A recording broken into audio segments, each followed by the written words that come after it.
শিক্ষক শিক্ষিকা ও শিক্ষাকর্মীদের উচ্চশ্রী ট্রান্সফার সংক্রান্ত একটি গুরুত্বপূর্ণ নোটিফিকেশন প্রকাশিত হলো।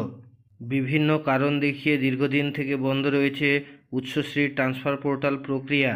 এ বছরের 30শে জুন পর্যন্ত ট্রান্সফার প্রক্রিয়া বন্ধ ছিল। শিক্ষক শিক্ষিকা ও শিক্ষাকর্মীরা আশায় বুক বেঁধেছিলেন, এইবার ট্রান্সফারের জন্য উচ্চশ্রী পোর্টাল খুলে যাবে।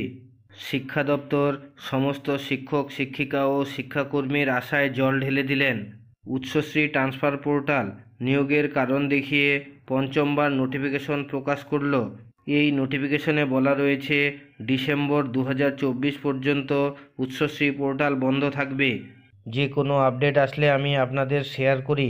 ভালো লাগলে লাইক দেবেন, শেয়ার করবেন। আর আপনি যদি আমার চ্যানেলে প্রথমবার আসেন তাহলে এই ধরনের ভিডিওগুলি পাওয়ার জন্য চ্যানেলটিকে অবশ্যই সাবস্ক্রাইব করবেন এবং পাশে থাকা বেল চিহ্নটি টিপে নোটিফিকেশন অল করে দেবেন।